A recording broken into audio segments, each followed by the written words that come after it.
মোরশেদ আর চোখে হেমলতা এবং পদ্মজার উপস্থিতি পর্যবেক্ষণ করলেন নেয়োরা। তিনি জানেন পদ্মজার উপর কোনো রকম জোর জবরদস্তি তিনি করতে পারবেন না। হেমলতা তা হতে দেবে না।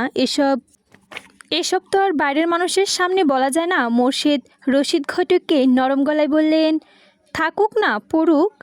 মায়ের যখন চায় সেরি পড়ুক, তাইলে পড়ুক। রশিদ নিরাশ হয়ে তাকিয়ে রইল। ভেবেছিল মোরশেদ হয়তো রাজি হবে। রশিদ এতদিনে মেয়ের শ্বশুরবাড়িতে ছিল, এরপর বড় অসুখে পড়ে, তাই মোরশেদ বাড়ি ফিরেছে শুনে আসতে পারেনি। আজ একটু আরামবোধ হতেই ছুটে এসেছে অনেক আশা নিয়ে, কিন্তু মোরশেদের জবানবন্দিতে সে আশাহত হলো। কটমটে গলায় বলল, যুবতী ঘরে রাখুন ভালো না, যখন বংশে কালি পড়ব তখন বুঝবা। হুনো মোরশেদ, এই বয়সী মাইয়াদের স্বভাব চরিত্রে বেশি দিন ভালা থাকে না। পাপ কামেদের চারপাশে ঘুর করে, বেলা থাকতেই জামাই ধৈরা দেওয়ান লাগে, বুঝছো? তোমার বউরে বোঝাও। পাত্রের অনেক প্রশংসা করল রশিদ। জমিজমা, বাড়িঘর সব কিছু বাড়াবাড়ি রকমের বর্ণনা দিল। রশিদ ঘটকে যেতে মোরশেদ হেমলতার পাশে গিয়ে বসেন। পদ্মজা বিয়ের কথা তুললেই ইনিয়ে বিনিয়ে। হেমলতা সাপ না চোখ করে জানিয়ে দিলেন কিছুতেই এখন মেয়ের বিয়ে দিবেন না, আর মোরশেদকে পদ্মজার ব্যাপারে নাক গলাতেও মানা করে দেন। শেষ কথাটা বেশ কঠিন করেই বললেন, আগে বাপ হও, পরে বাপের কাজ করতে এসো। মোরশেদকে তিরিক্ষ মেজাজে রান্নাঘর ছেড়ে বেরিয়ে যান তিনি।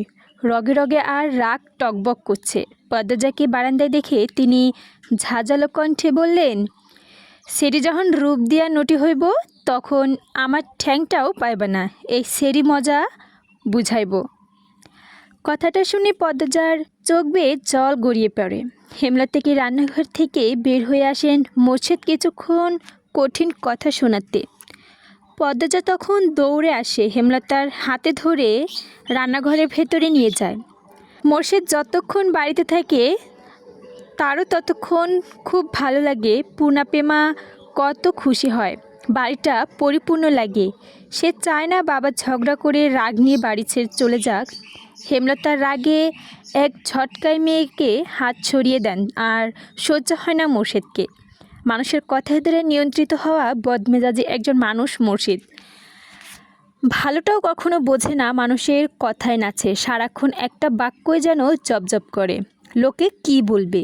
মুষলধারে বৃষ্টি হচ্ছে, মাথার উপর নিয়ে মোরশেদ বাড়ি ফেরেন। মুখ দেখে বোঝা যাচ্ছে তিনি খুব খুশি।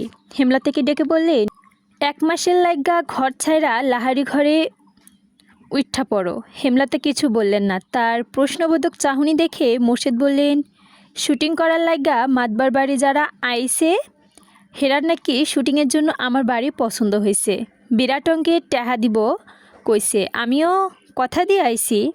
হেমলতা রেগে গিয়েও পারলেন না, সত্যি টাকা খুব দরকার। পদ্মজার সামনে মেট্রিক পরীক্ষা, কত খরচ, কলেজে ঢাকা পড়তে হবে। পদ্মজা যখন ছোট ছিল তখনও একবার এই বাড়িতে শুটিং হয়েছিল। তিনি কিছুক্ষণ ভেবে বললেন, টাকার কথা আমার সঙ্গে আলোচনা করতে বলো, নয়তো জায়গা হবে না। আরে বলাবো নে, এখন সব গুছাও, ওরা কালকেই আইব। পূর্ণা আড়াল থেকে সবটা শুনেছে। 7টা দিন হয়েছে লিখন শাহ আর চিত্রাদেবীর অলন্দপুরে এসেছে, অথচ সে একবারও দেখতে পারল না। হেমলতা যেতে অনুমতি দেননি।